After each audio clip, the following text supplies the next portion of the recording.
Welcome in. Hey, it's just me. Hey, Paula. Hey, Palm. Hey, Julie. Hey, Andrew. Hey, Pink. Hello, Shirley. Hey, Kimberly.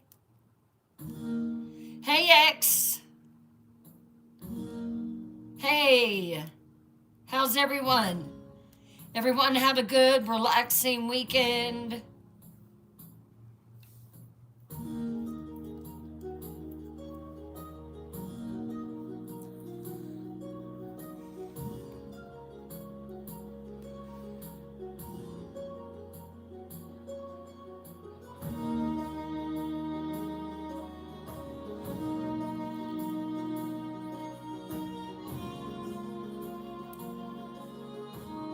Hello over there, White Channel. Hello, hey Rhonda, hey Perlita, thank you for the subscription.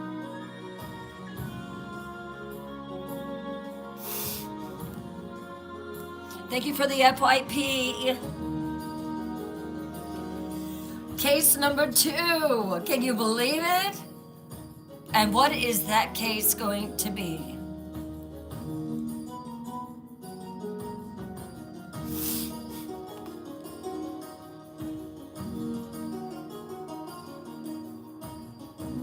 Did I not bring that? Yes, I did. That.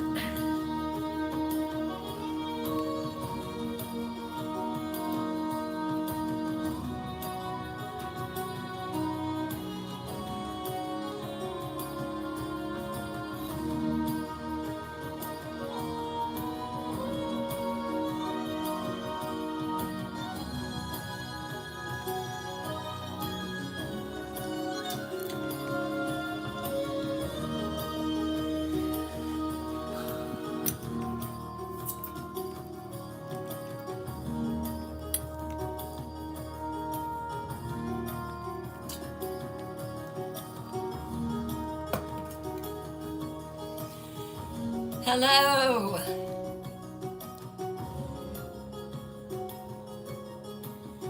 Does everyone know what case we're going to be covering? Or not yet?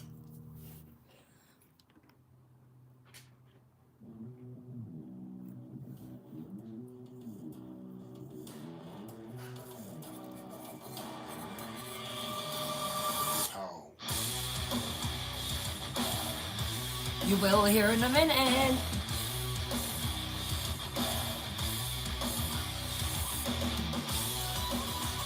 Hey, Melanie.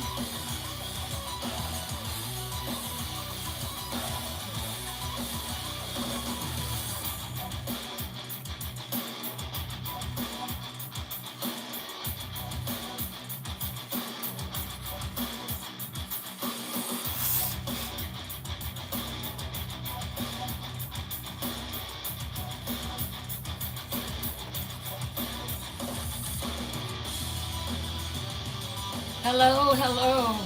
Let's start sharing the live. Let's share it with 5 friends, 10 friends, 15 friends. You know how many friends you have. Let's start sharing it and start getting it out there. Also, if you could start tapping, all of this is going to benefit this live. It's going to get more people in here. It's going to get us recognized. And thank you so, so much.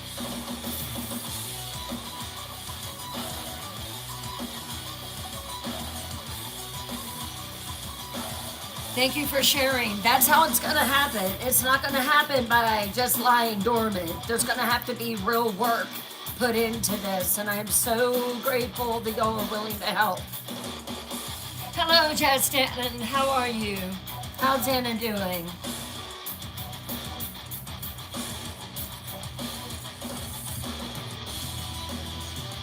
Hello.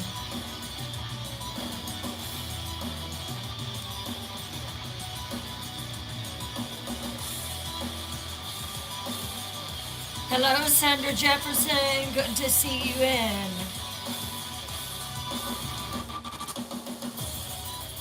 I am good. I am good. I'm ready for this second case.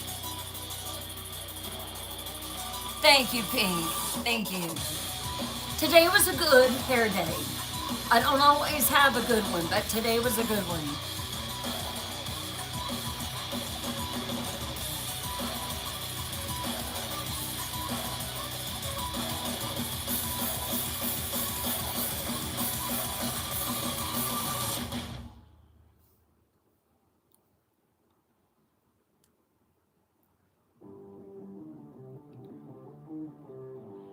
Please sing your dailies, your go populars, your heartbeats. My heart's so pathetic. There we go. Is that better?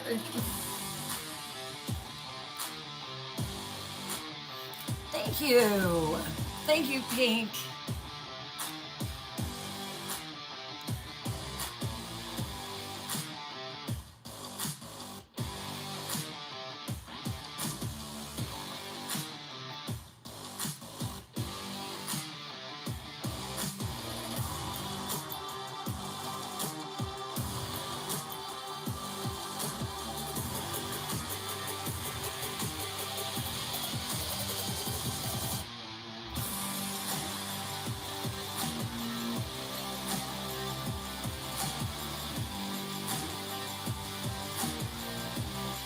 Guys, I'm tapping on my own. Let's get them in here.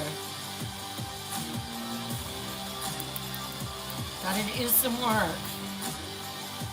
Here we go. Tap, tap, tap, tap, tap, tap, tap, tap, tap. Tap, tap, tap, tap, tap.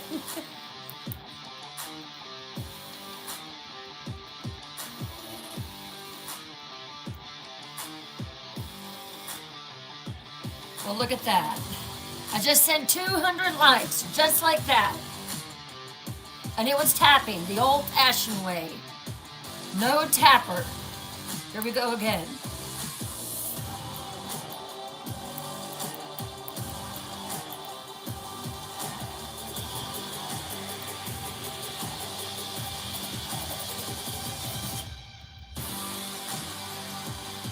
Here we go again.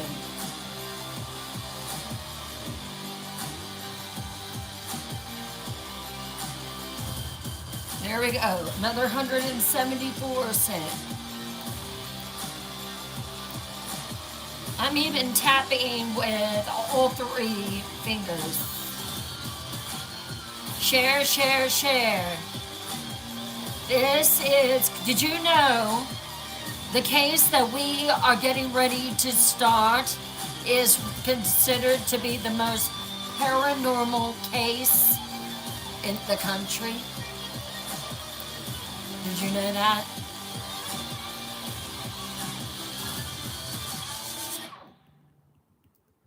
There we go. 257 likes. I just sent 257. Let's get it revved up. Let's get it going. Come on. We can do this. Can we do this? Yes, we can.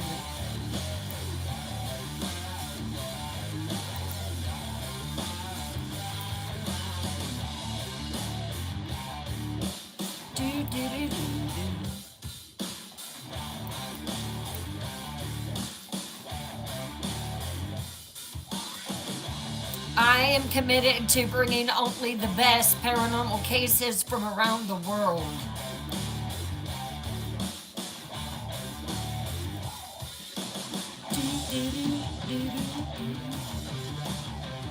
Tap, tap, tap. Perfect music to tap to. Still tapping, still tapping, still tapping. Another 257 likes. When you start that tapping, that picks up on the TikTok algorithm and it just automatically thinks, hey, there is a live here worth watching. Hello, Renee. How are you?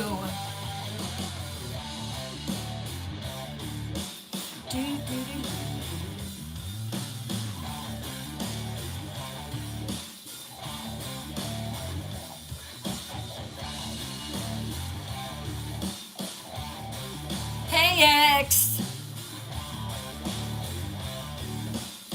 are you, lovely? Thank you.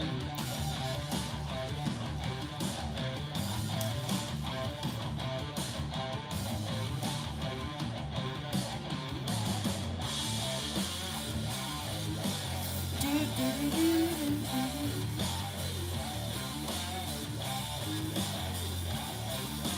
6 minutes.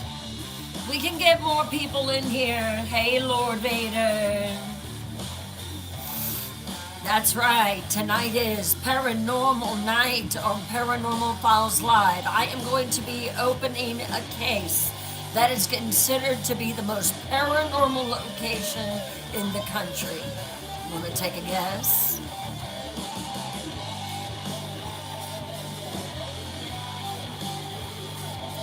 Why, thank you, Lord Vader. Tap, tap, tap, tap, tap, tap, tap, tap.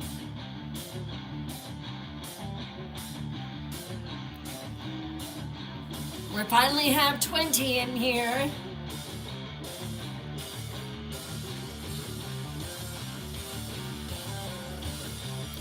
Let me start showing some pictures of what this is going to be about.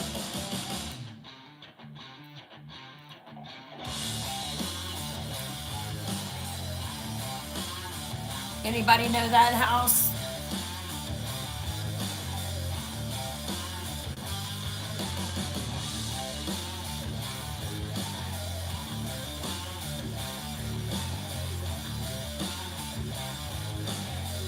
The two creepiest windows in America.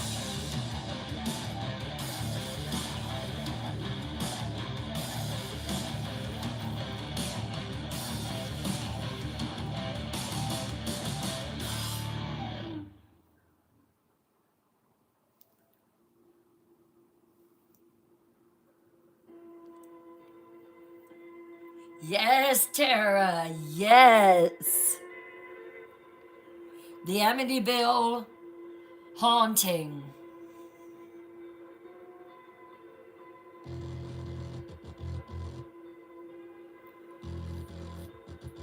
Let's start reposting. Let's share it out. Let's get it out. Word that there is a Paranormal Files Live on TikTok tonight about the Amityville horror. This is going to be a 3-night deep dive case into the paranormal location, the Amityville house. Hello, Mia. How are you feeling? Hello, beautifully mixed. Welcome in. That staircase is so creepy.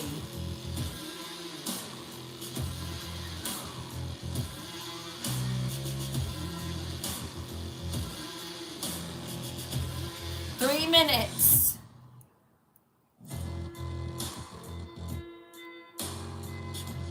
I've got to get a bigger screen for these pictures.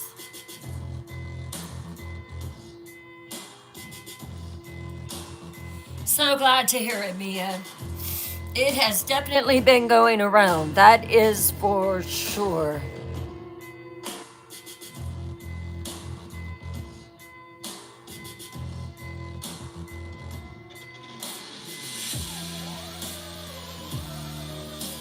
I don't know if you can see that one or not. Can you make out the shadow? I don't know if you can see it.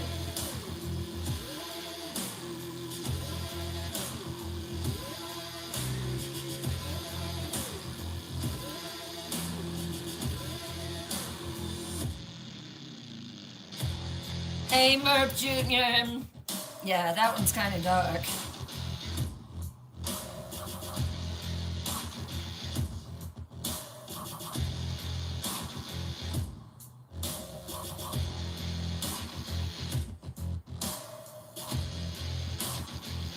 No lie.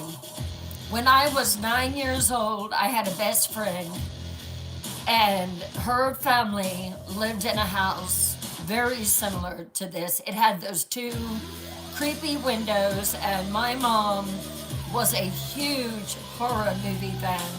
So I ended up watching this with her late one night. Terrified me so bad. I was invited to a sleepover at my friend's house. When I saw her house and those windows, I told my mom I wasn't staying. It is still standing. It is.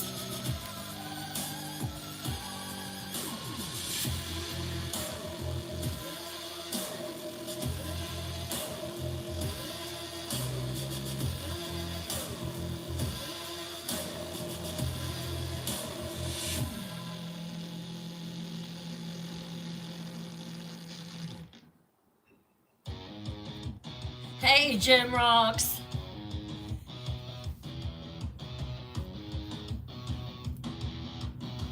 Let's get a few more in. It is. They completely painted over it. I think they got rid. I have a photo here, actually. Let me see. I know it was a before and after. I'll have to find that again.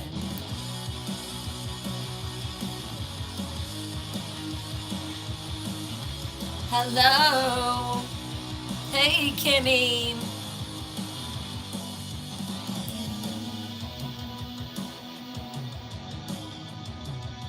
We're going to start it up here in about a minute.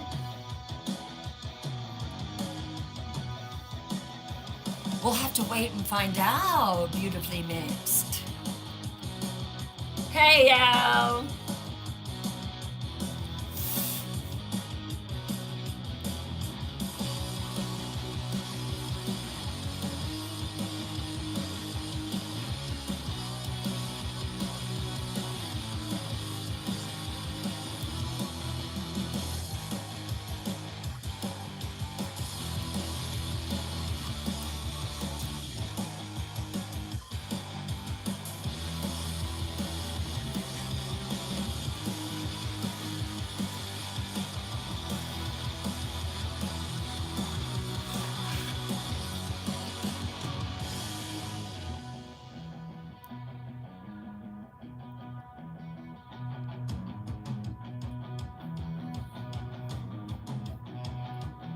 Hey, Rhonda, thank you for sharing the live. Let's keep sharing that live.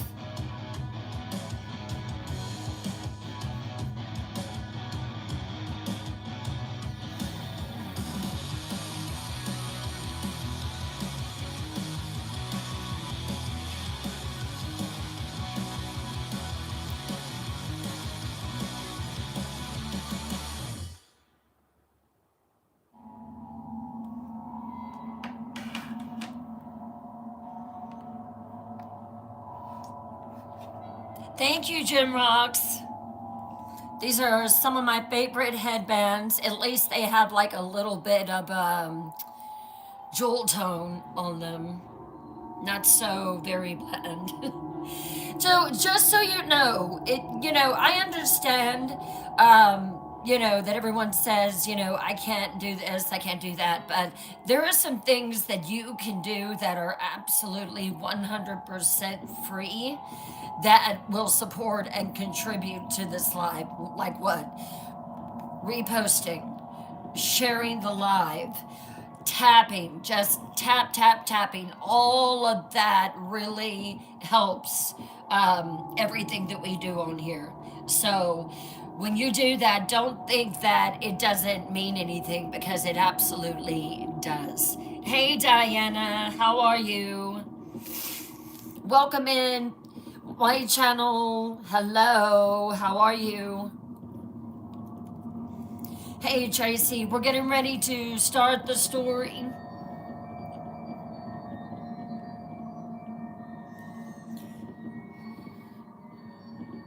How is the music? Want to make sure everybody can hear. Okay, we're at 30. Thank you. Share it to the FYF. Share it. I don't think FYP exists anymore. Right?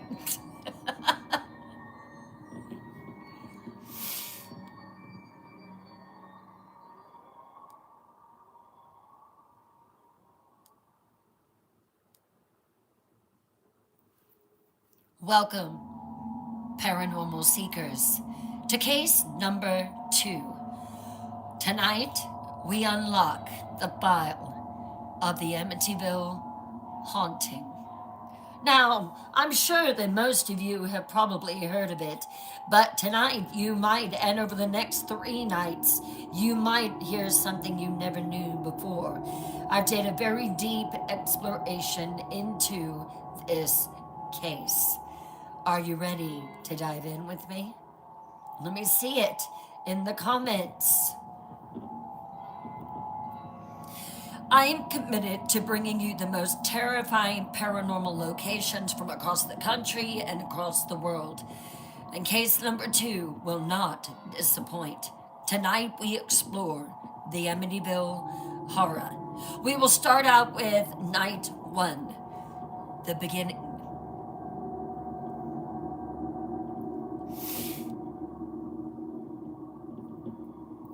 Let's start it. November the 13th, 1974, 3:15 a.m. in the morning, 112 Ocean Avenue, Amityville, New York. 6 people are sleeping in their beds. In 90 seconds, all 6 will be dead. Shot execution style by someone they trust, someone they love, someone who lives in that house with them. Their bodies will be found hours later, all face down, all in their beds. Not one of them heard the gunshots. Not one of them tried to run. Now, I don't know how that's possible, but we'll get into that. How is that possible? And in the 50 years since that night, dozens of people have reported seeing something in that house, hearing something in that house, feeling something in that house.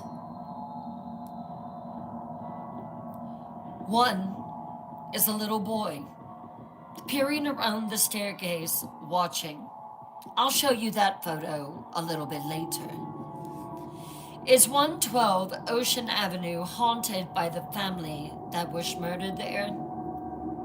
Or is it haunted by something even older, perhaps?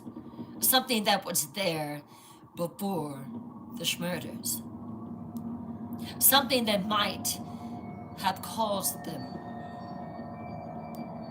Welcome to Paranormal Files Live.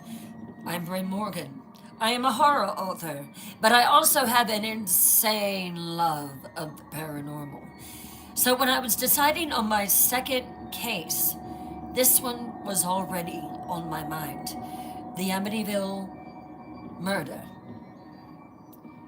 Tonight we begin the investigation into one of America's most famous haunted houses. And if you know someone that loves the Amityville horror, go ahead and share this live with them. It's going to be deep, it's going to be real, and it's going to be very disturbing.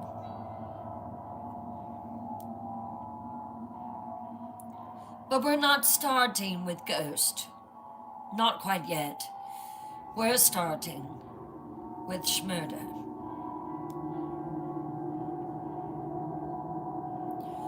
Welcome, seekers.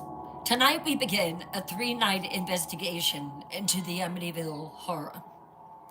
And I need to be clear from the start. This case has 3 layers. Layer 1, a real mass murder took place here.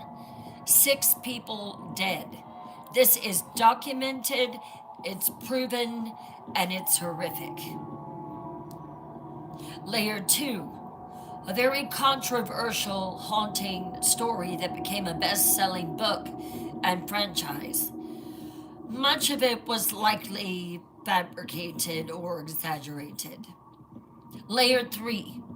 Genuine paranormal reports from multiple sources across 50 years.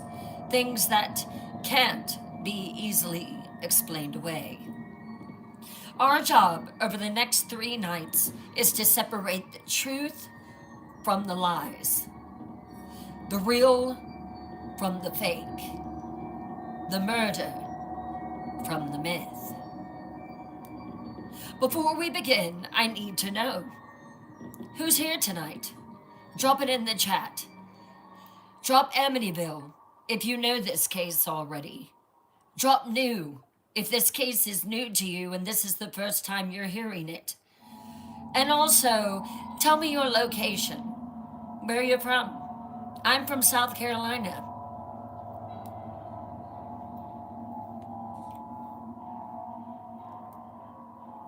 This is a new case? Awesome. Hey, Becca Lynn. Thank you for the follow. I love you. Good to see you in. Hello, Brian. From New York. Pastelina from Northern Virginia. Shauna, this is new. Awesome. Awesome. Minnesota. Palms from Minnesota. Ohio. This is new to you? Oh, wow. Black Lick, Ohio, Michigan, Powhatan, Virginia. I'll be going up to Virginia next week for the Thanksgiving holiday. Massachusetts, West Texas, all over the country. Fantastic. It's a good mix. For those who know Amityville, I'm warning you now. Okay, we are going deep. Deeper than the movies, deeper than the books. We're going into the crime scene photos, the trial transcripts, the real evidence, okay? For those new to this case, welcome to one of the most controversial investigations in American history.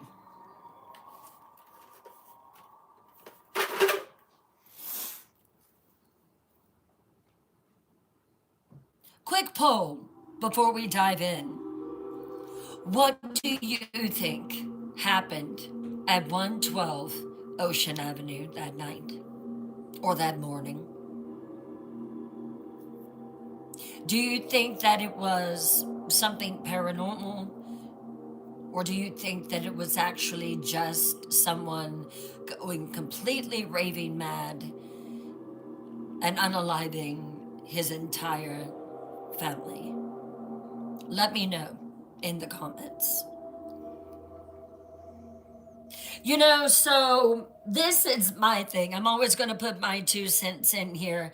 I have heard very mixed things. I have heard that the Amityville house was just bad from the very beginning, from its conception to its first building. And there's just so much as far as things being wrong there, you know, things not being right, hearing voices, hearing different things. So we are going to find out.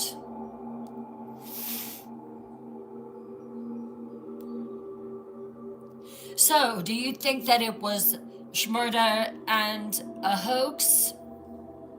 Do you think it was Schmurder and a real haunting? Real Schmurders, real paranormal activity? Or do you think that it was something else? That it was more complicated than either option?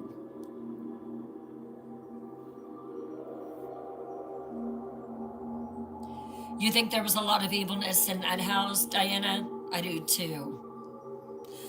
Diana says a real haunting. Melanie says something else. Rhonda says real. Palm says, I think it was Schmurder and a real haunting. Becca Lynn says Schmurder and paranormal, I think sometimes they go hand in hand. True.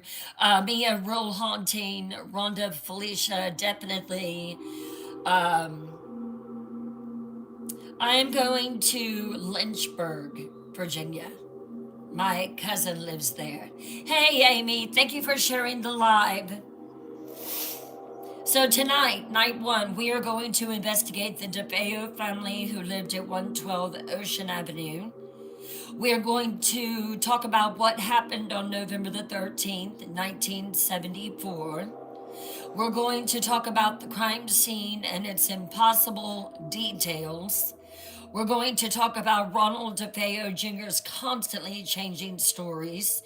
We're going to talk about the trial and the conviction and the question: was there something wrong with that house before the murders? This is not going to be a comfortable investigation, just like Salem witch trials wasn't. 6 people died, including 4 children. We're going to examine the how and the why. But we owe them that because they are the real victims here. It wasn't necessarily the Lutz family. And their story got buried under layers of Hollywood bullshit and haunted house mythology. Ready to investigate? Let's begin at the beginning. Let's meet the family.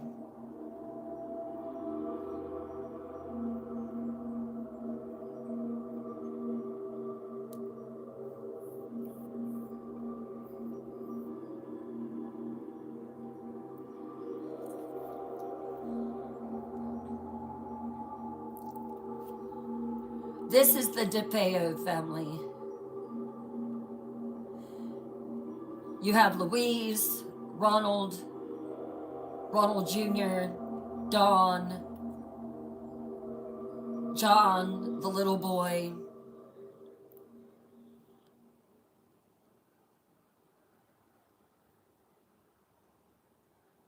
This is the DeFeo family. And this is the first family that we are going to talk about tonight.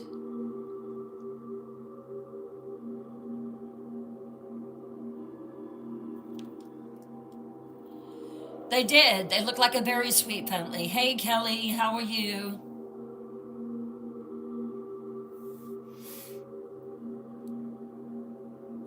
The DeFeo family before the nightmare. 112 Ocean Avenue, Amityville, New York.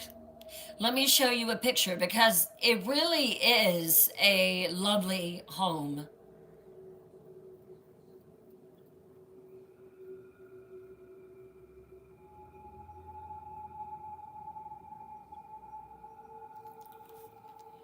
So this is the Amityville house.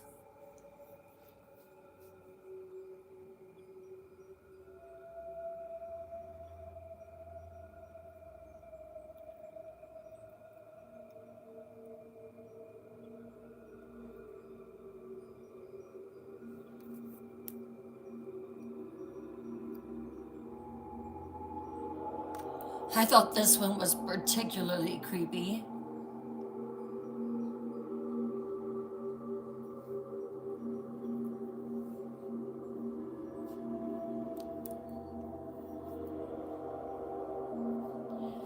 So it's a Dutch colonial. It's a house that was built in 1927. It has 3 stories, a boathouse. It sits on a canal that leads to the Great South Bay. It's a beautiful location and it's an expensive property. In June 1965, the DeFeo family moves in.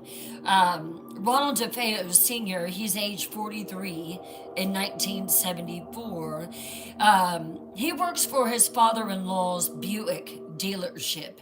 And by all accounts, he was a very violent man. Extremely violent. He was a heavy drinker. He was abusive to his wife and children, especially his oldest son. Louise DeFeo was age 43 in 1974, and she was raised in a very wealthy family. Her father owns the Buick dealership that her husband works for, and they are trapped in a very abusive, volatile marriage. Now, this is not anything that I knew. This was kind of news to me. Did you know that he was violent? Did you know that she suffered years of abuse at the hands of her husband? I did not know that until I started studying. Um, Louise was very protective of her children, particularly the younger ones. And then we have Ronald DeFeo Jr. He was 23 in 1974. He is the oldest child. He is troubled. He's a drug user. He takes heroin, LSD. He's in a very volatile relationship with his father. Because not only did Ronald beat up on his wife, but he also abused Ronald Jr., or Ronnie, as they called him. He has frequent physical fights with his father, and he works at the family dealership, but he steals from them. He has a rifle collection. So then we have Dawn DeFeo. Now, she's age 18 in 1974. She is the oldest daughter. She's a high school senior. By accounts, she was the peacemaker. She really tried to keep peace in the family, and she was close to her younger siblings. And then we have Allison DeFeo. She was age 13 in 1974. She was a middle school student. She was quiet, very artistic, hated to hear her family fight. Hated it so bad. And she was, like I said, very artistic, a great artist. You have Mark DeFeo. He was age 12 in 1974, and he was the younger son. He loved sports and particularly loved playing baseball. And then we have the youngest, who was John Matthew DeFeo. He was age 9 in 1974. He was the youngest, called John by the family happy child, despite the family tension. He was just always full of joy, always laughing. So, yes. Before we go any further, family dynamics here. So,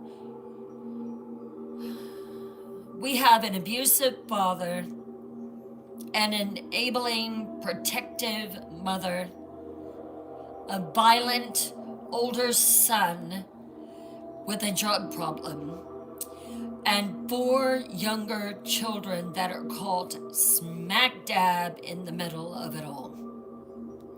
So, question.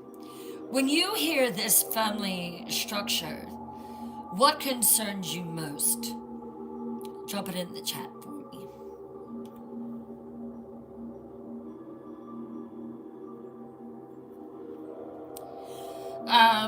Again, what I heard that was so disturbing was the father, with him being abusive. And I have witnessed this on my own, and I know how destructive that it can be.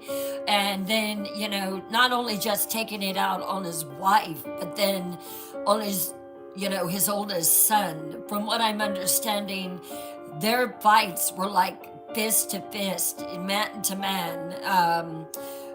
One account was that he had his son down in the floor, and had keys wrapped around his knuckles and was just pounding him. And so it's not just the wife, it's the fact that his rage and his alcoholism and everything spread over to his oldest son. And he, started picking on him, beating on him. And I think that's the most disturbing thing that I've heard so far. And as I suspected, most of you said that the kids and the wife, the violence and the rage, the father. Yeah. Did y'all know that he was abusive? I did not know that. So some of the other things could be, abuse, cycle, violence, escalation, children's safety, the oldest son snapping, and they're all valid concerns here. So all of these concerns are about to become reality. Here's what neighbors and family friends reported about 112 Ocean Avenue in the years that were leading up to 1974 and to the murders, the fights. So Ronald Sr. and Ronald Jr. had violent physical altercations. Like I said, one neighbor witnessed him with his keys wrapped around his fist and was just pounding his son. Police were called multiple times. Neighbors heard screaming, things breaking, threats, Louise running down the road, saying, please call the police, please call the police. The drugs, Ronnie Jr. was using heavy drugs. I wonder if it had something to do with his dad beating up on him. He was taking heroin, LSD, and his behavior became increasingly erratic. The guns. Ronald Jr. collected rifles, and he would shoot at targets in the backyard. Neighbors were constantly complaining about the noise. The theft. Ronnie Jr. stole $20,000 from the family dealership in 1974. And Ronald Sr. covered it up, but he was absolutely enraged. And at that point, the fighting only intensified. The paranoia. So Ronnie Jr. began claiming that the family was plotting against him. That his father wanted him dead, and that his sister Dawn was trying to control him. This is the powder keg. When you put all of this together, you're going to have an explosion. And that explosion is about to happen in a very violent way. On November the 13th, 1974, it explodes.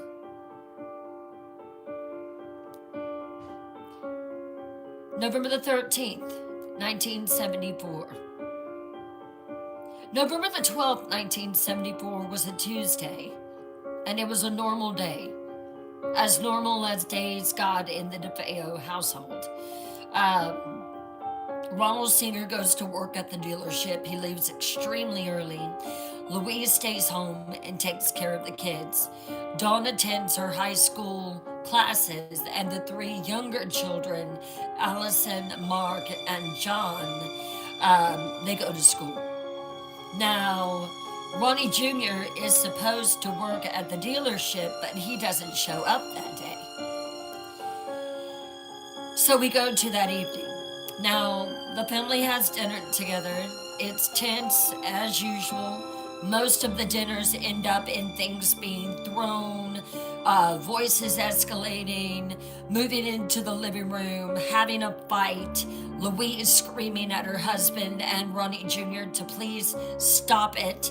And most of the arguing is about work. about money, about Ronnie stealing money from the dealership, and about drug use. 10 o'clock p.m., the family goes to bed. Ronald Sr. and Louise are in their bedroom, and their bedroom is on the second floor. Dawn is in her bedroom, and it's on the second floor. John is in his bedroom, and he is on the third floor. And then Allison and Mark are in their shared bedroom, and they are on the second floor. Ronnie Jr. is in his bedroom, and he's on the third floor. Everyone is asleep by 11 o'clock p.m., all except for Ronnie. Now we get into the brutal reality of this case. I'm going to walk you through what happened. This is based on crime scene evidence, autopsy reports, and later confessions. This is disturbing. So if you need to step away, I completely understand. Hey, Rebecca. Content warning check.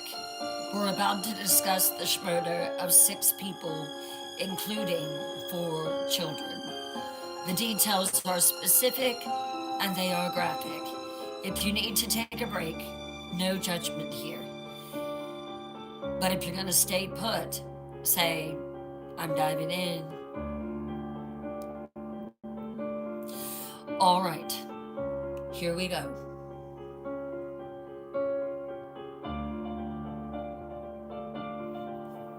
November the 13th, 1974, approximately 3:15 in the morning.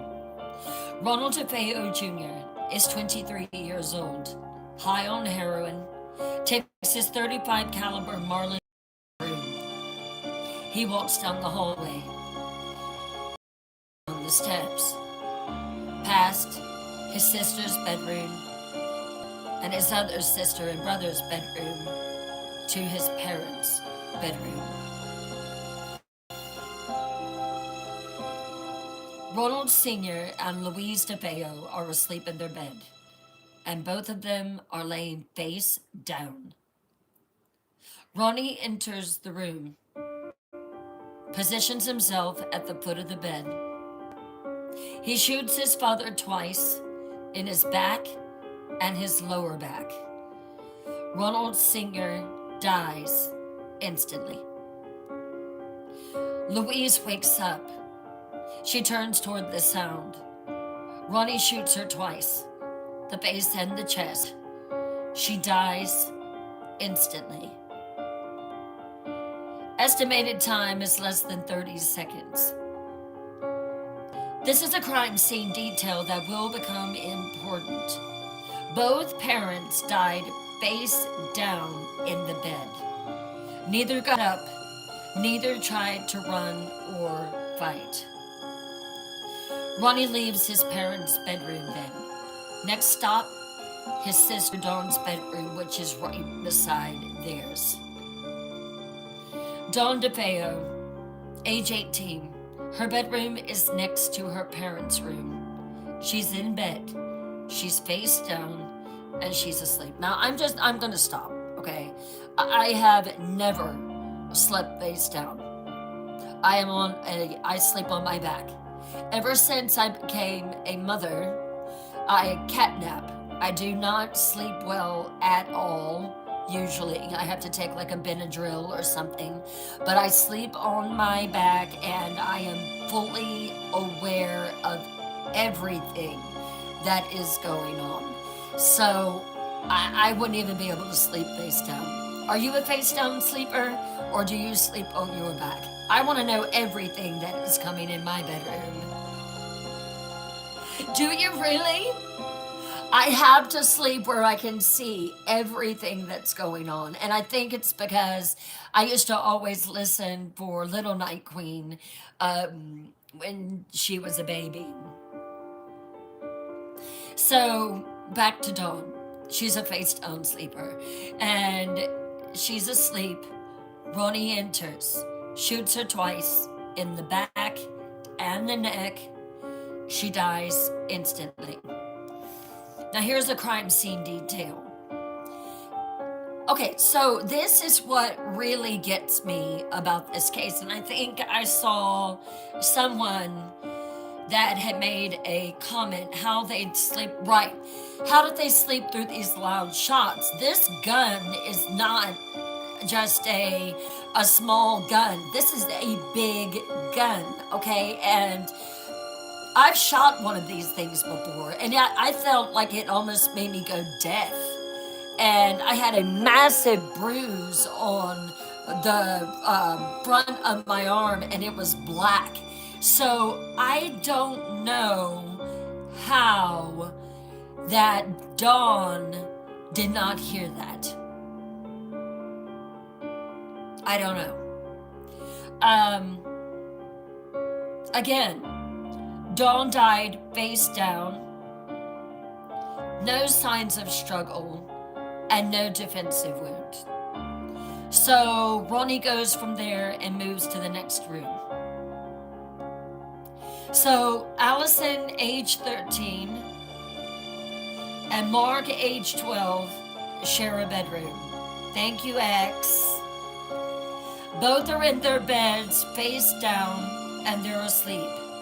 So Ronnie pew-pews Allison once in the back.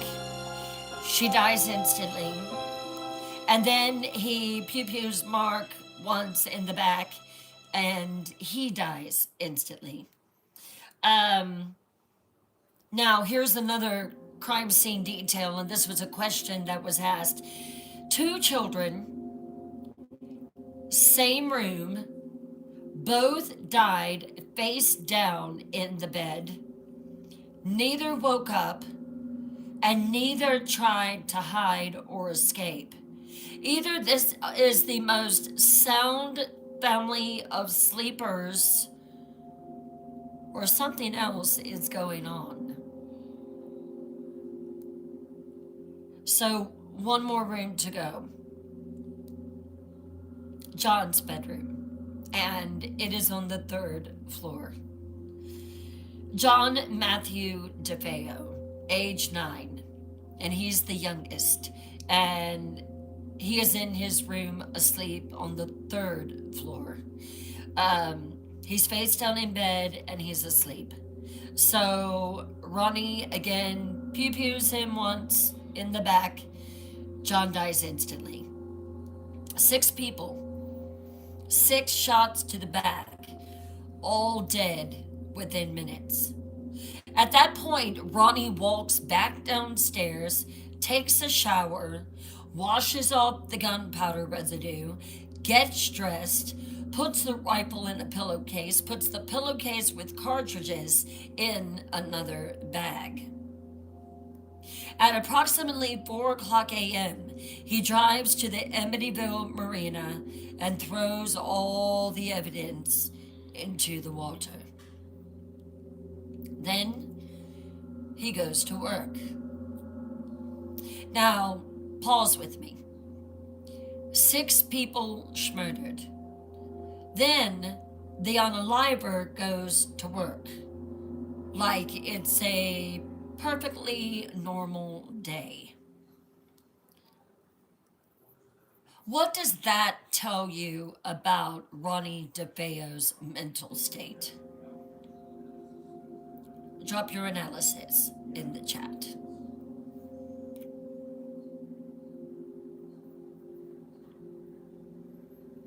What does that tell you about his mental state?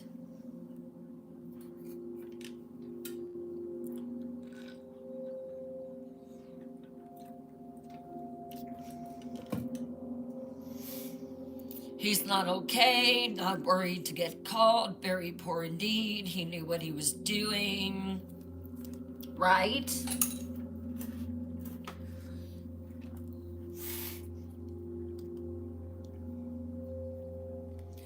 not comprehending any consequence. That is not normal, no conscience. How could he do that? Right. So I want you to just picture this. This house has 6 dead bodies in it. Not just mom and dad, which is brutal in and of itself, but all of his siblings. And he just goes to work like nothing is wrong, nothing is different.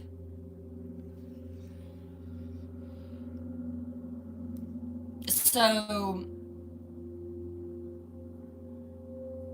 definitely dissociation, psychopathy, rugs, planning, etc. That's the dumbest thing I've ever said in my life. But anyway, all of these are possible. And we'll explore each of these theories. But first, let's see what Ronnie does next. Because his behavior after the schmurders, that's where this gets truly bizarre. November the 13th, 1974. It's the evening, more than 15 hours after the schmurders. Ronnie DeFeo has been at work all day long. All day long at the Buick dealership. And he's acting relatively normal. Maybe a bit agitated, but that is not unusual for him. Around 6 o'clock p.m., he leaves work. He stops at a bar called Henry's Bar in Amityville. He orders a drink, chats with people, seems nervous but not panicked. Then around 6:30 p.m., Ronnie suddenly runs into the bar, frantic.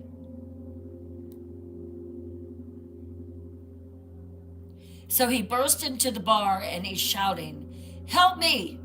You gotta help me! I think my mother and father are shot!" The bartender looks up at Ronnie. "What? What are you talking about, son?" Ronnie DeFeo. "My family! At the house! I came home and knocked on the door and nobody answered. I looked through the window and I think I saw blood. You gotta come with me! Call the police!"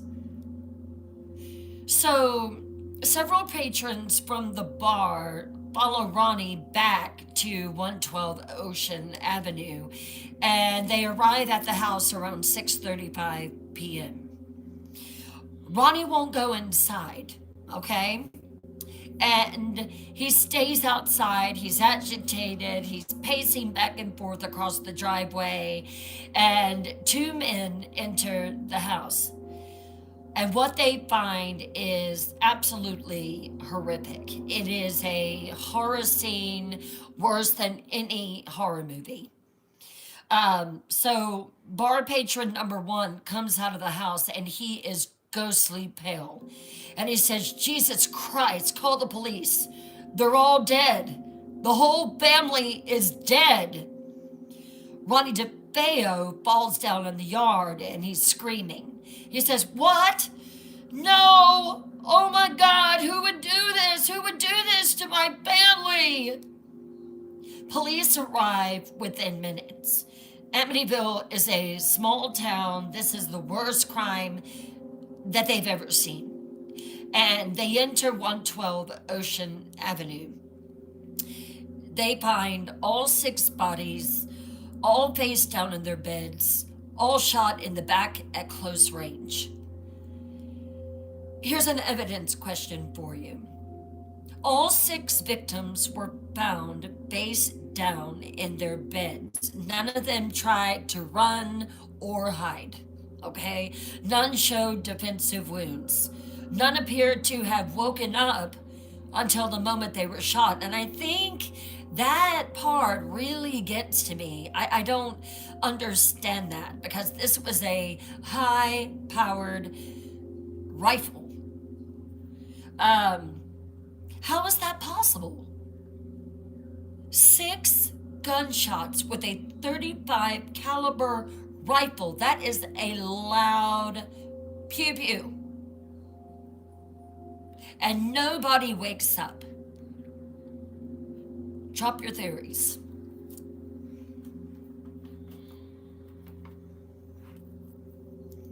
What do you think that is? And I thought about that. I said, well, maybe he did slip something into their food. Like a sleeping pill. Maybe they were drugged. Could have been a silencer on the end of the pew pew. You know, maybe so. But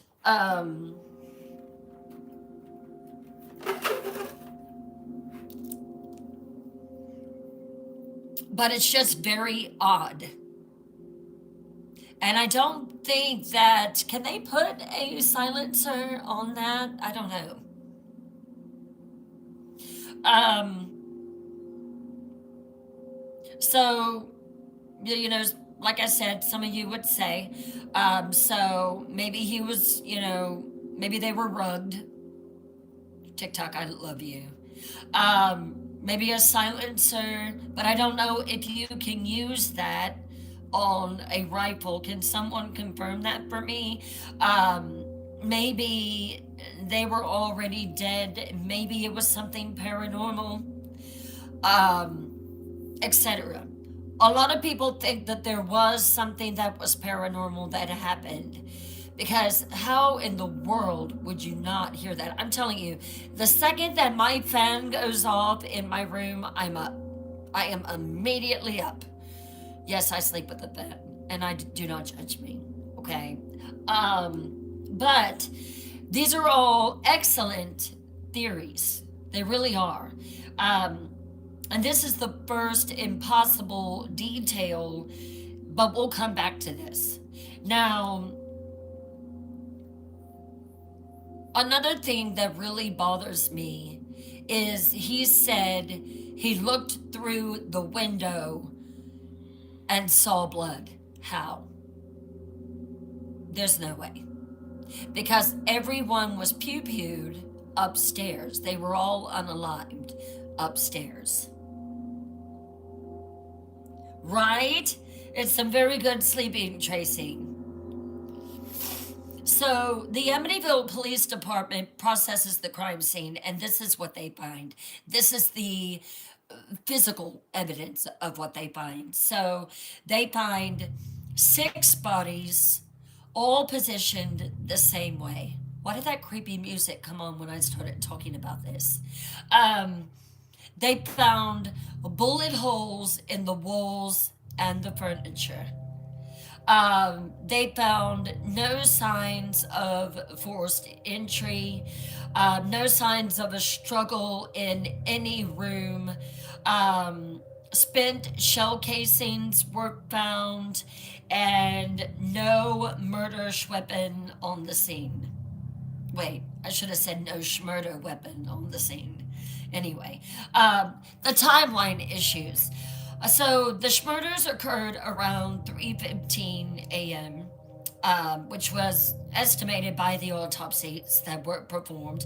Bodies not discovered until 6:30 p.m. That's over 15 hours. Ugh. Where was Ronnie all day? He was at work, and he was just acting perfectly normal. So this was Ronnie's initial story. So at the police station, Ronnie tells investigators that he came home around 6 o'clock p.m. He found the door locked, looked through the window, and saw what looked like blood. And that was when he ran to the bar for help. He's distraught, he's crying, he's demanding to know who unalived his family. But the detectives noticed something. Here's an investigator instinct check. If you were the detective and the only surviving family member was acting distraught and asking who unalived everyone, what would you be looking for? What would make you suspicious? Drop it in the chat. Again, I'll ask, if you were a detective and the only surviving family member was acting distraught and asking who unalived everyone, what would you be looking for? Time to put on your investigator hats. What would make you suspicious?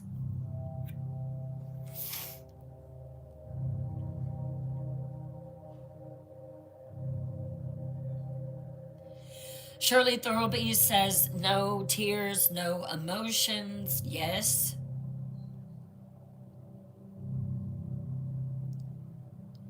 Hey, Bonnie.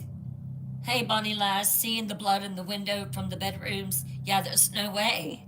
Because if he looked through the window, if he looked through the door downstairs, he would have never saw that. So that would have been like, that would have been a sign to me right there to pay more attention to him. Hysterical with no tears, X says.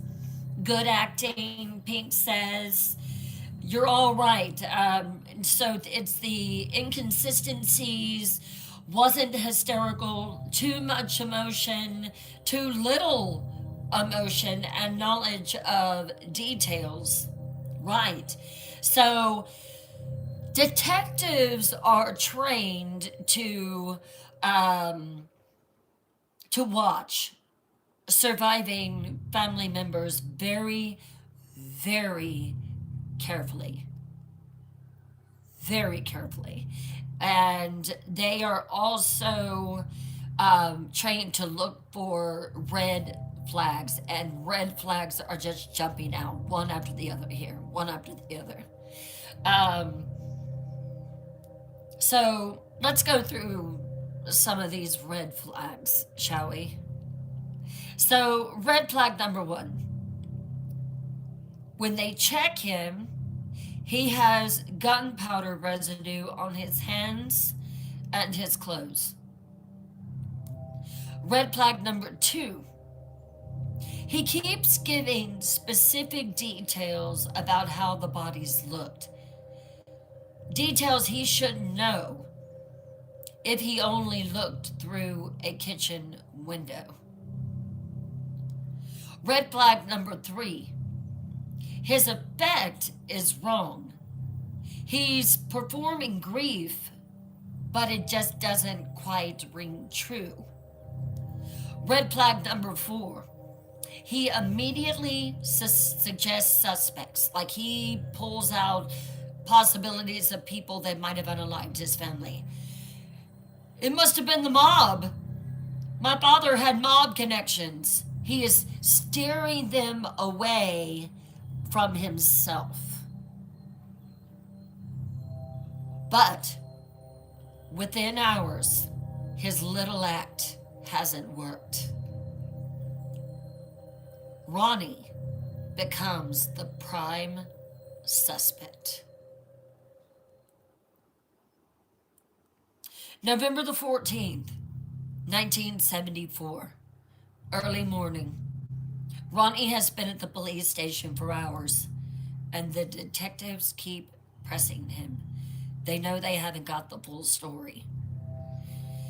And as they continue to grill him and push him, his story starts to change. Ronnie DeFeo will tell multiple versions of what happened that night. Let me walk you through them.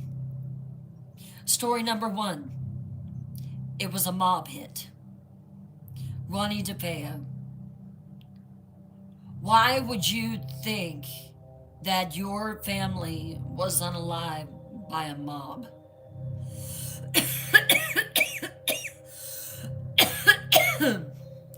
One second.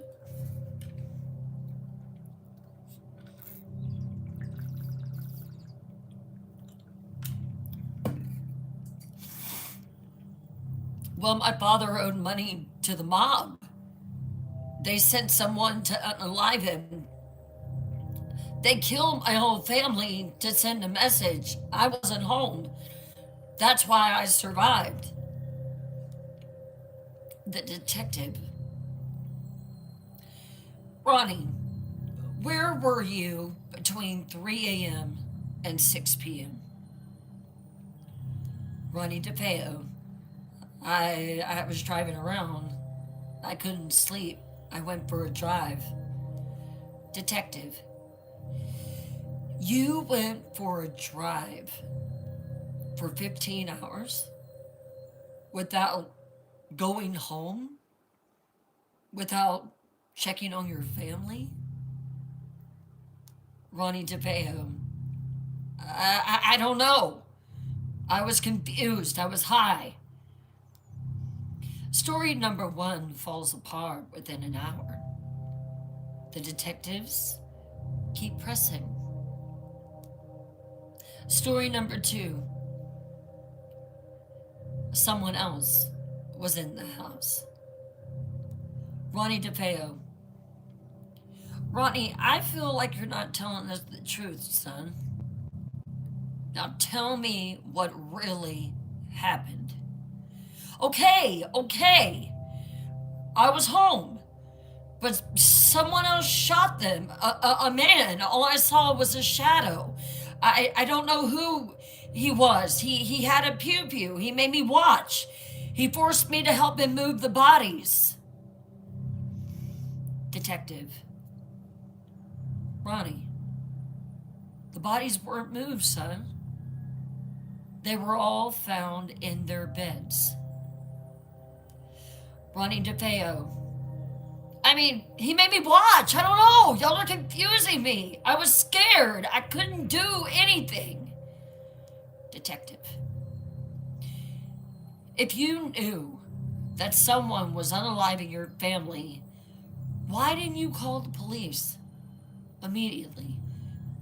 Did you not say that your bedroom was on the 3rd floor? Ronnie DeFeo. I was terrified.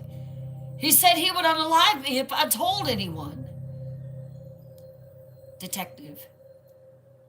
But you went to work? You went to a bar and you acted normal all day. Ronnie DeFeo. I don't know. I was in shock.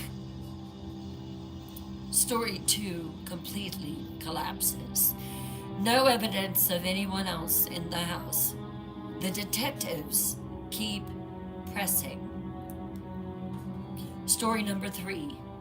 His sister Dawn unalived the family. Ronnie DeFeo. Are you ready to tell us what happened in that house? It was Dawn. Dawn unalived them all. She shot everyone. I tried to stop her. She was going to unalive me too, so I had to unalive her in self-defense. Detective. Ronnie. Dawn was unalived in the back while lying in her bed. Ronnie DeFeo. She was lying down when I unalived her. It was still self-defense. Detective. Your parents and younger siblings were shot first. Dawn couldn't have unalived them and then gotten back into bed and gone to sleep before you unalived her. Ronnie DeFeo.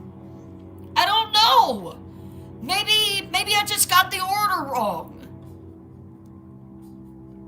Story number 3 crumbles. The forensics don't match. The detectives keep pressing. Finally, hours into the interrogation, Ronnie breaks. And this time, it's the real story.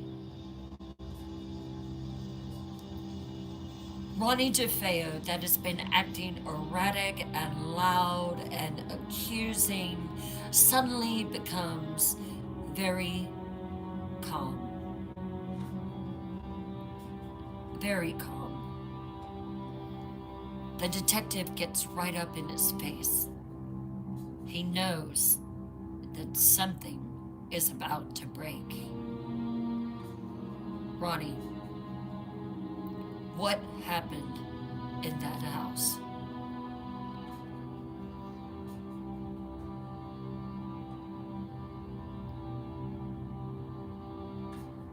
It was me. I unalived them all. Cold chills run down the detective's spine. You unalived your entire family. Ronnie DeFeo. Yes. I unalived them. All of them. The second detective asked, why? Ronnie DeFeo takes a long pause. Because once I started, I just couldn't stop. Once I started, I just couldn't stop. That's his explanation, seekers. Not self-defense, not provocation, just momentum. Question, does this ring true to you? Or is there more to this? Drop your gut reaction in the chat.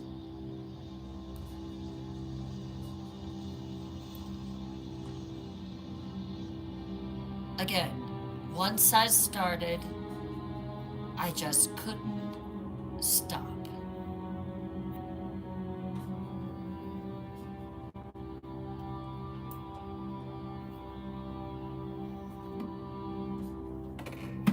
That's creepy.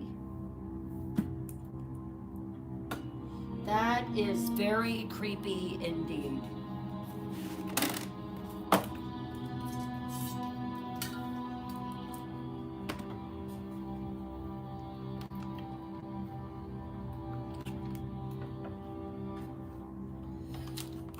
Someone said there was more to the story. Absolutely. Absolutely.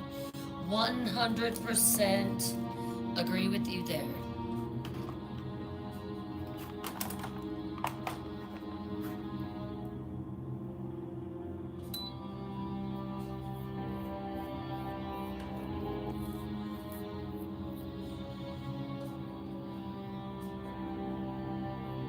There is more to the story. I think maybe he set out to just get his dad, but something else took over him, right? More to it. The story has too many holes in it. There is more to this story. Yes. Something took over him, something evil latched on. So that phrase haunts investigators so badly. I just couldn't stop. It sounds like he's describing mowing a lawn, not murdering his family. But Ronnie isn't done confessing. He adds more details, and we're going to find out those details after the intermission. Let's take a 10-minute intermission, and when we come back, we will continue this deep investigation into the Amityville hauntings. I'll be right back.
Have to turn some heat on. It's getting cold out here.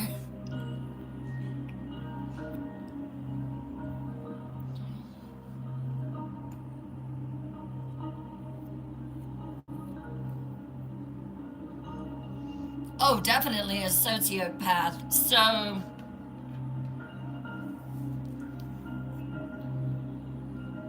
um,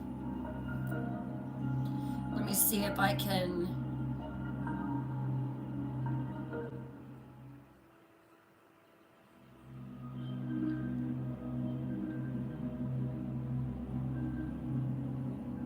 So it's not a super clear picture. I wasn't able to find like one that was super clear, but I did find this one.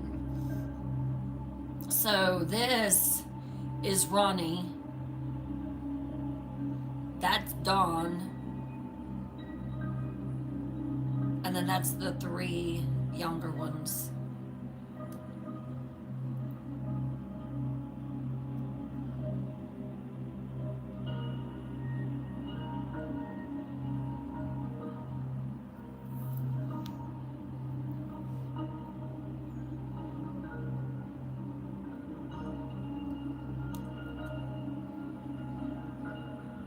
This is this is when they were carrying the bodies out.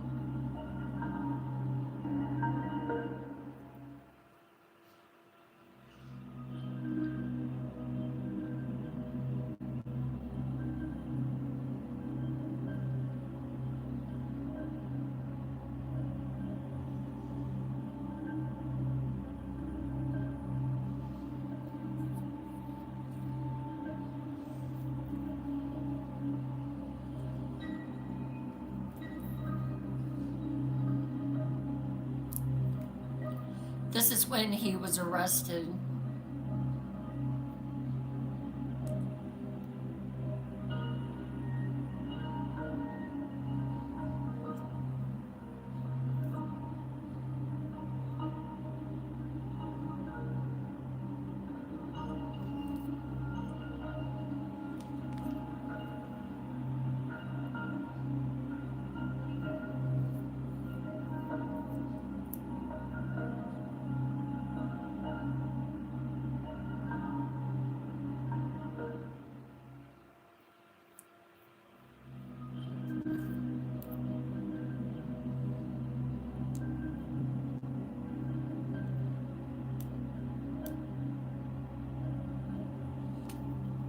This was his dad.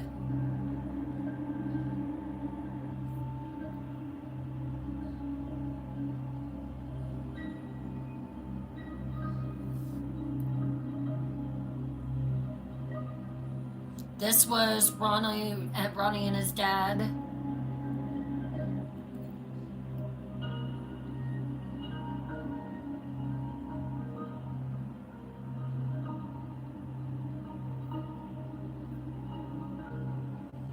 This was Louise.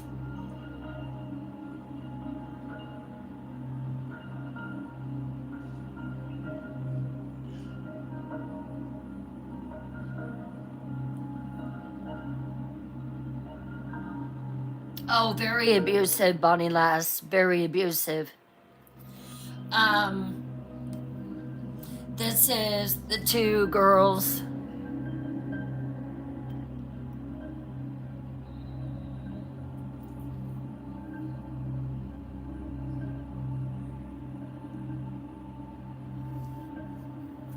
Thank you, Melanie.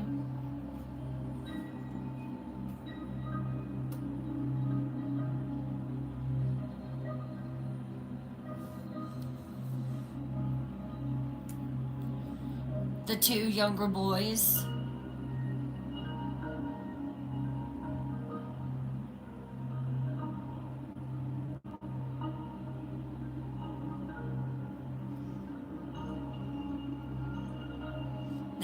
They were a beautiful family.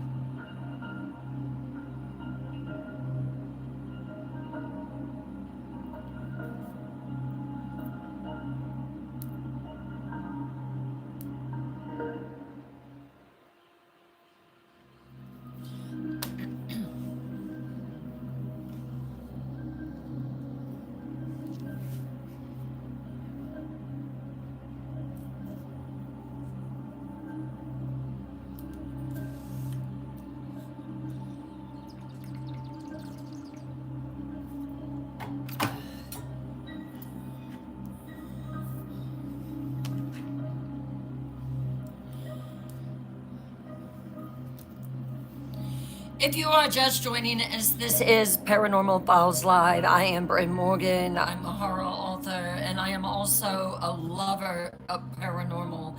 And tonight, I am bringing you the second case, which is the Amityville horror haunting.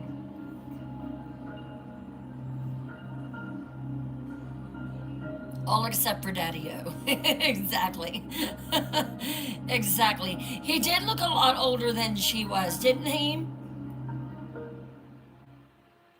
Oh, thank you, Bonnie Lass. I appreciate that. I was saying today has been a good hair day. It's been really, really good. Everything has went splendidly. I wish it was like that all day, every day, but it's not. But anyway, thank you all so, so much. If you are just coming in, we are just now beginning to really start to dig our feet down in there. And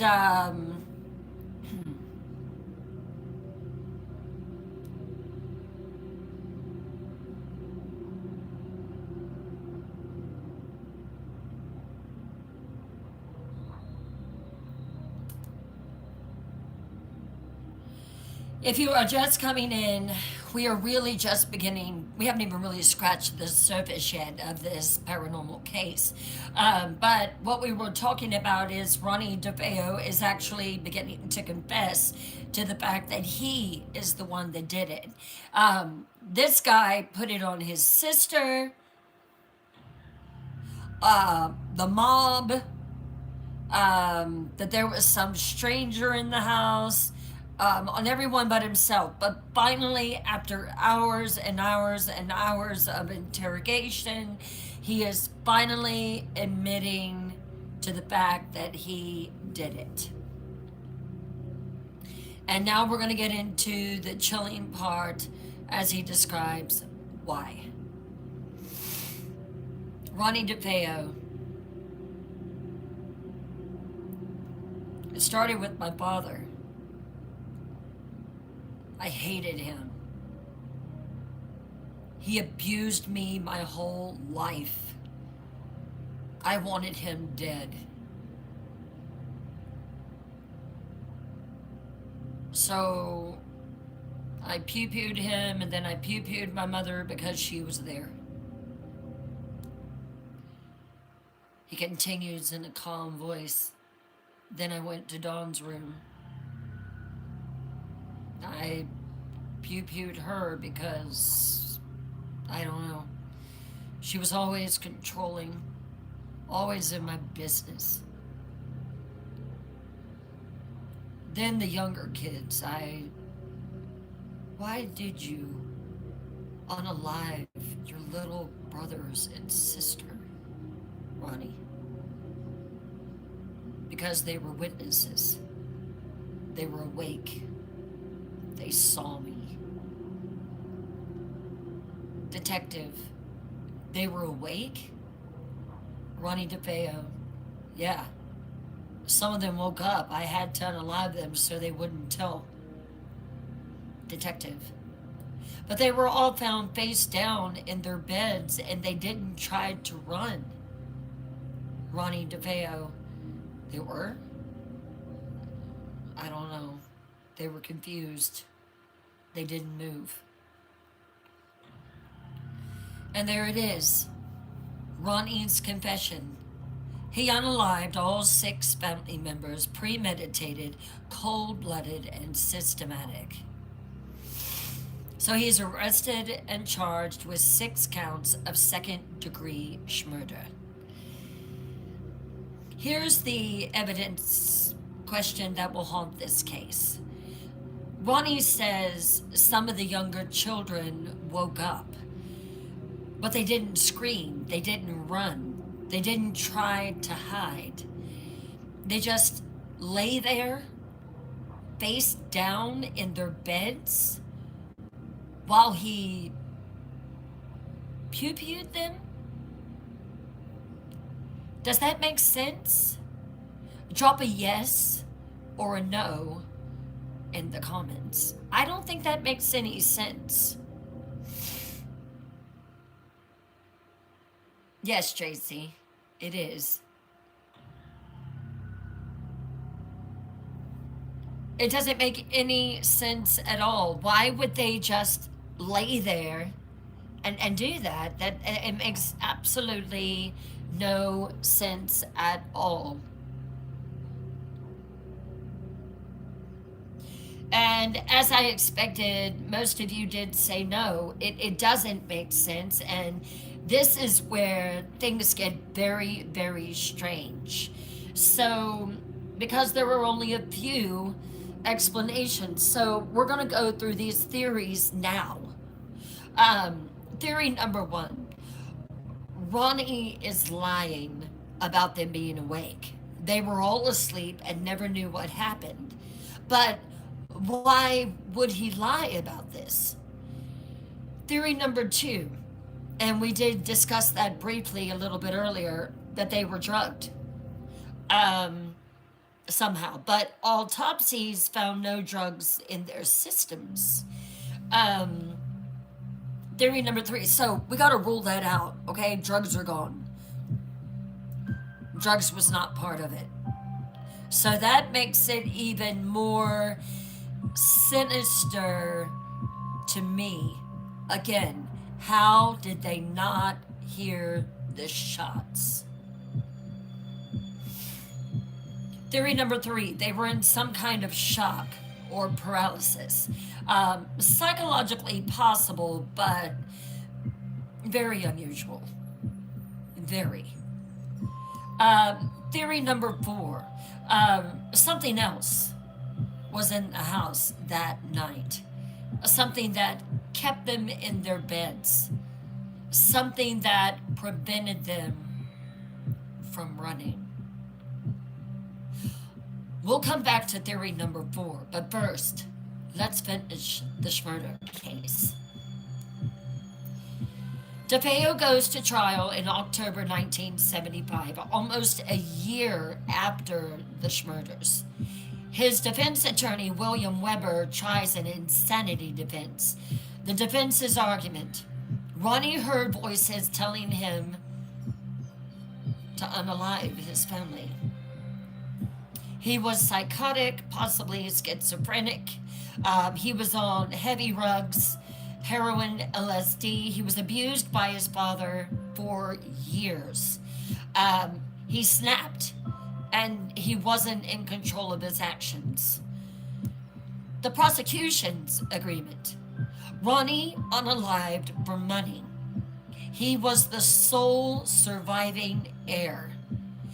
He unalived methodically. He went room to room, and he covered up evidence, and he acted normal all day after the Schmurders were committed. He lied repeatedly to the police. This was premeditated Schmurder, not insanity. He had thought about this. If you were on the jury, seekers, which argument is more convincing? Drop it in the chat. Insanity, he was mentally ill, hearing voices, rugs, and abusive. Guilty, he was calculating, covered it up, and lied, or complicated. Elements of both. So drop it in the chat if you think he was insane, if he was guilty, or if it was complicated. I think that it was probably a mix of both. Yeah.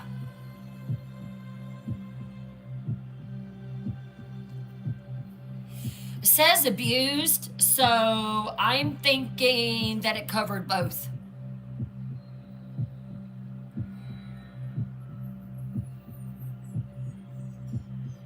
So everyone is agreeing complicated, and completely understand that. I think it was a mix of both. I think he was calculating. I think he covered it up. He obviously lied. He lied 4 times.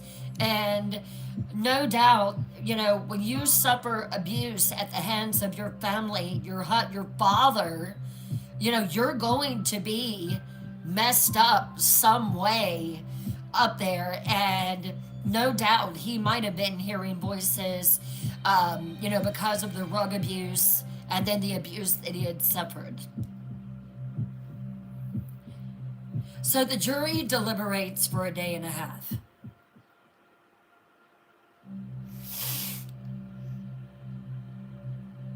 Yeah, he knew he was going to be the sole heir, so, that no doubt that was probably in the back of his mind. So the jury deliberates for a day and a half, and they return with their verdict. Ronnie DeFeo has been found guilty on all 6 counts of second-degree murder. Not first degree, which first degree requires premeditation. But second degree, that requires intent in the moment. Ronnie DeFeo is sentenced to 6 consecutive 25 years to life sentences. So add that up, that's 150 years to life. He will die in prison in March 2021 at age 69, having served 47 years. He will never be released. He will never admit to the full truth of what happened that night. But before we end night 1, we need to talk about the house. Because after the DeFeo murders, after the trial, after the conviction, strange reports begin to surface.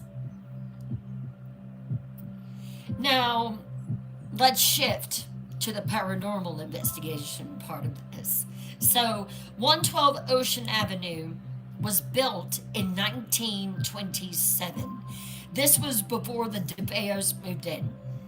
Did you know that the Amityville house had several owners before the DeFeos? It's true. Now, I want to do something with you.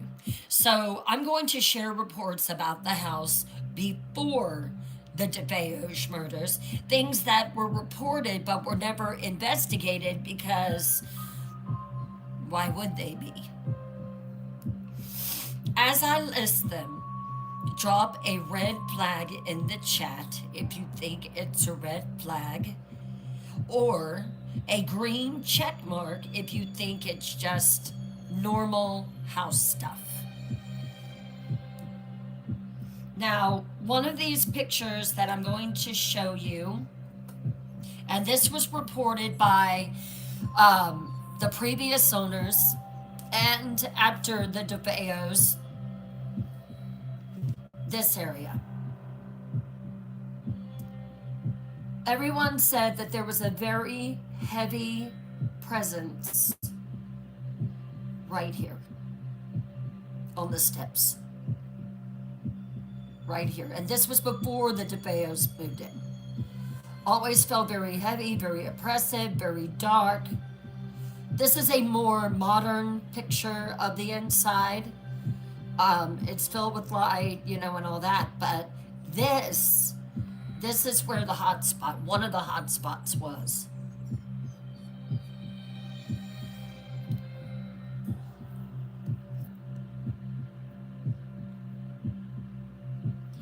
Again, let me show you, I'm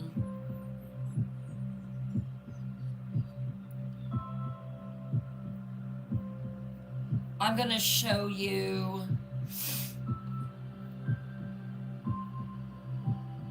the Amityville house again.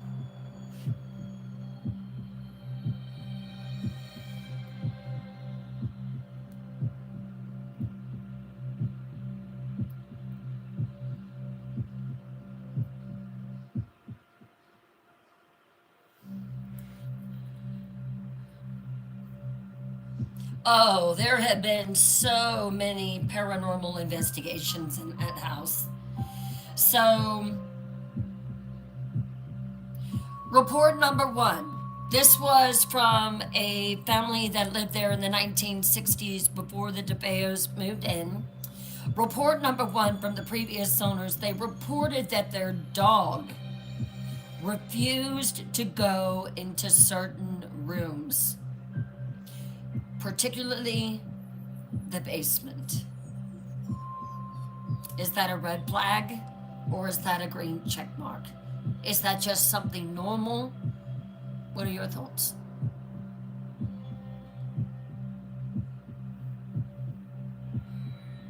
Normal? Red flag? Diana says normal. Everyone else is saying a red flag so far. Red flag, red flag.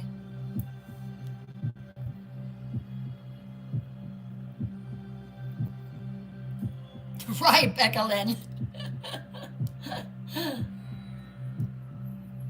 I don't like basements. I do not like them. Report number two. This was in the 1950s. Now remember, keep this in mind. Pets absolutely do know. Keep this in mind. The DeFeos did not move in until late 1960s. This next report comes in 1950. In the 1950s. A child in a previous family swore up and down, reported seeing a little boy in their bedroom who would walk in, put his fingers to his lips, and would say, "Shh, be quiet." Red flag or perfectly normal?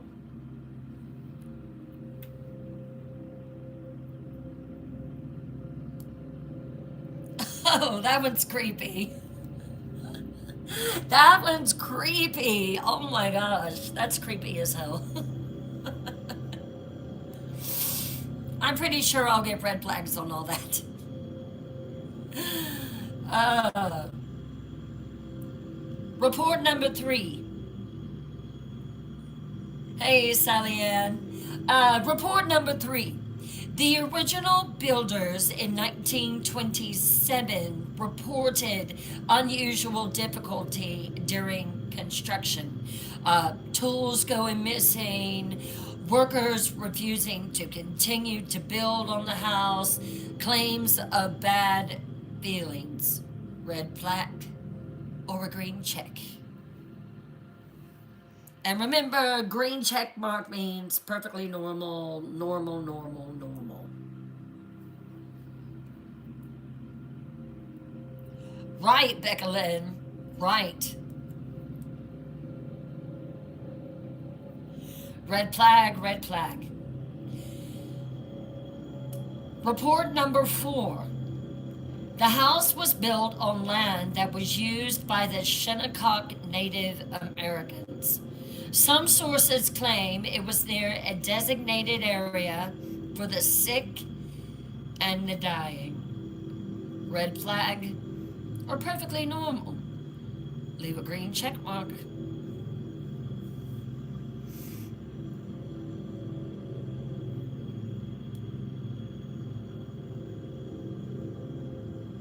Right, Palm. Bingo. Sally Ann, I like a little red flag. That's cute.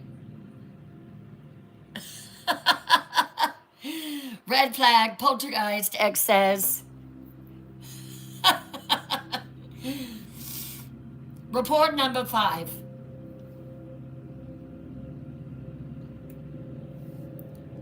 Multiple families moved out within a few years of moving in, citing family tensions and bad atmosphere. Red flag or perfectly normal?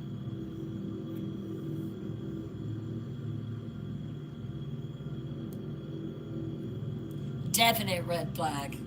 Definite. I have been in homes, I'll just tell you, I have lived in 1, 2, 3 homes. And every home had a bad, oppressive atmosphere. The one when I was little and saw my first ghost, The second one, that one had a bad oppressive feeling, and the one, the White House in North Carolina, and then the one I just moved from. Definite red flags. Now, here's the question. Are these normal old house stories? Or is there a pattern here? Because when you add the DeFeo Schmurders into this history, you start to notice something that is very devastating, very wrong. What is it?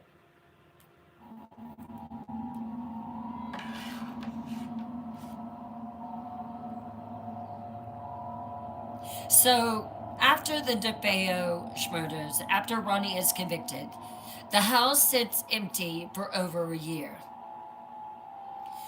No one wants to buy this house where 6 people were murdered. But in December 1975, 13 months after the murders, a family does buy it. And the family is George and Kathy Lutz and their 3 children. They move in now. They move in on December the 18th, 1975. They flee the house on January the 14th, 1976. 28 days they were there. Only 28 days. Is that normal? Less than a month. So this is the question. What happened in those 28 days will become one of the most famous and most controversial haunting stories in American history. But here's what I want you to know before we get into the Lutz claims, and we will do that Wednesday night. Other people, not the Lutzes, have reported phenomena at 112 Ocean Avenue. I'm going to show you a picture.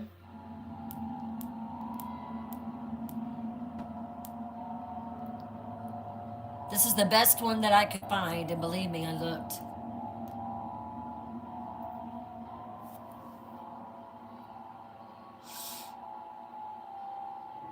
Tell me what you see.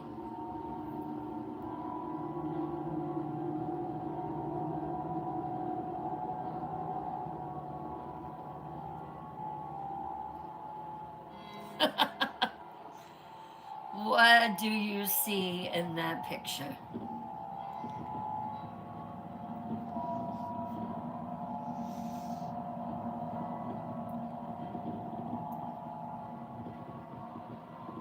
Let me see if I can zoom in for you. It won't let me zoom. I was hoping it would let me zoom. Come on. Well, anyway, that is what... Hold on.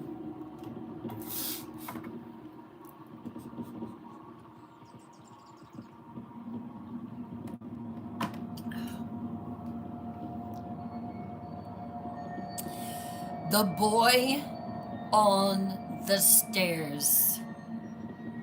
Multiple visitors, paranormal investigators, and even some later owners report seeing a young boy described as around 9 to 10 years old. He is peering around the staircase from the 2nd floor. He appears briefly, then disappears. He doesn't speak. He just watches. Now, there's a possibility of 2 different things. If you remember back in the 1950s, a former child that lived there, a boy, he said that a boy walked into his bedroom, put his fingers to his lips, and said, "Be quiet. Shh."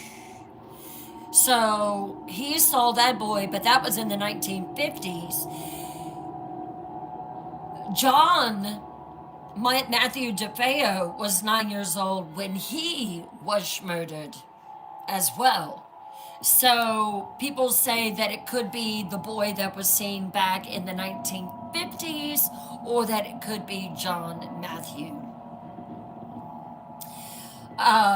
Another thing that has been reported is cold spots. Multiple sources report extreme cold spots in certain rooms, particularly the children's bedrooms, even when the heat is on. There has been consistently reported across decades and different owners the feelings of being watched. A feeling of being watched, particularly on the second floor near the bedrooms where the murders occurred. Several people also report hearing voices, children's voices, giggling or whispering when no children are present. In the basement, there is a red room, and it's a small hidden room in the basement that is painted a bright, vivid red. And when anyone ever goes in that room, it just gives people an intense feeling of dread. This was before the Lutzes moved in. So these reports come from multiple sources, not just the Lutzes, different owners, different investigators, different time periods down through the decades. Question: does trauma create haunting? Can a violent death imprint on a location? Drop your belief. Yes, trauma creates hauntings.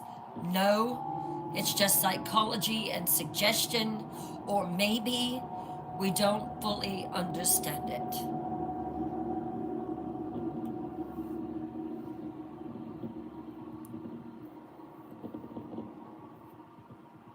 Yes, I believe it does. I believe it does. I believe that trauma creates hauntings. Sandy's mom says maybe we don't fully understand it, you know? Becca Lynn says, oh, absolutely. I feel like those souls will constantly try to communicate. Oh, yeah. I've had them try to communicate. So I really do believe that trauma does create hauntings. Merv says yes.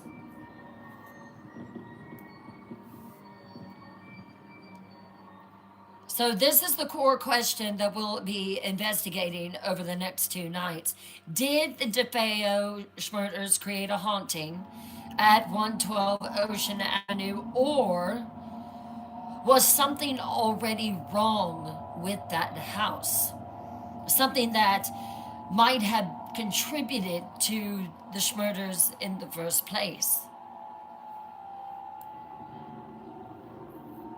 So tonight we've investigated the real horror of 112 Ocean Avenue, and we went into the murders and talked about the DeFeo family.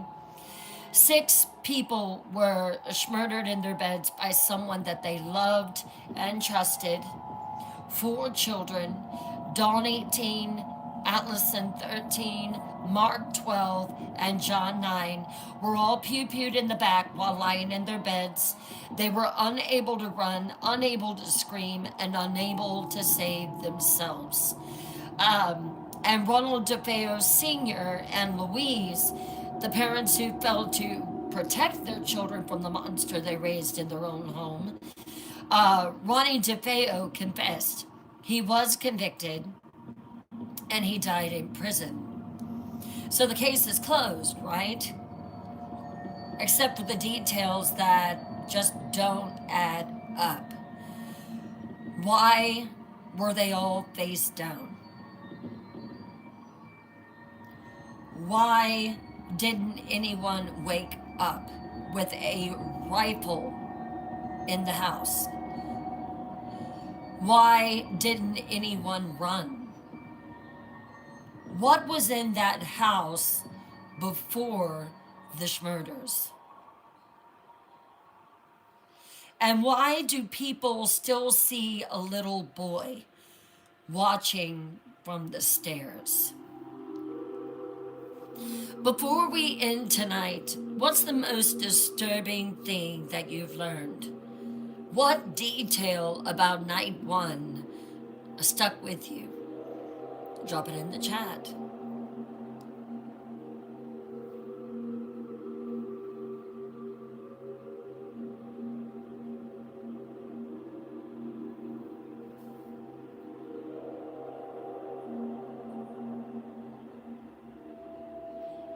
Something definitely was already wrong with that house. Absolutely.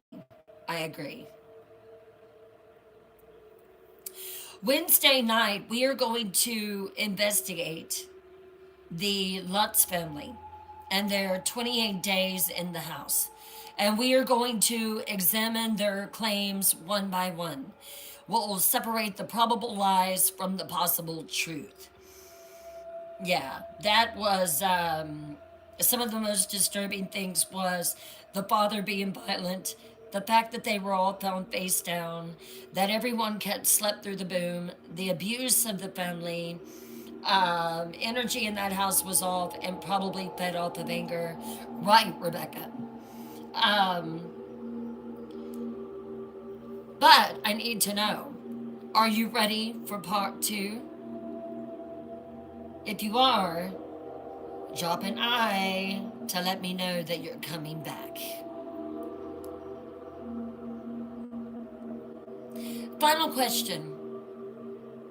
Is there anything in particular that you want me to investigate most about the Lutz story? What aspect are you most curious about? Drop your questions.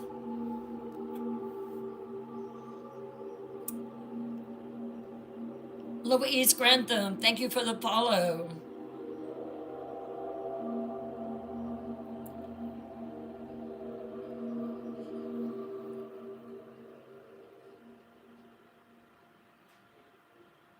Awesome. So glad to see it. So, before we close tonight, I want you to remember something. Whatever happened at 112 Ocean Avenue in the years after the Schmurders, whether it was haunted, whether the Lutzes lied, whether there's something genuinely paranormal there, none of that changes the real horror. And that real horror is that 6 people were unalived and that 4 of them were children. They are the victims. They are the ones that we should remember here. Not the movies, not the franchise, not the controversy, them. So Wednesday night at 8 o'clock p.m., we will dive into the Lutz claims, the 28 days, the flies, the slime, the demons, the pig creature, the voices, and the red room. We'll investigate what they claimed versus what actually happened. And we'll talk about the boy on the stairs just a little bit more. The little boy who still watches, the little boy who could be from decades past or could be John Michael DeFeo, John Matthew, I'm sorry. Still in that house, still face down in his bed, every night reliving his murder, every night, still unable to run, still unable to hear gunshots. I want to thank you all for investigating with me tonight.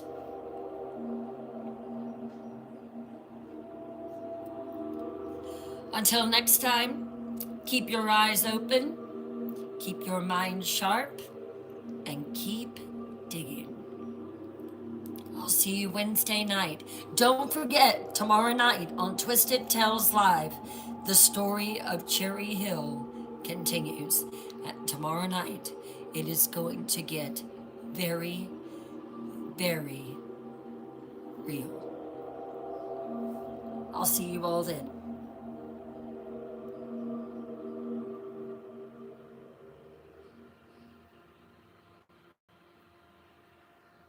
Night, White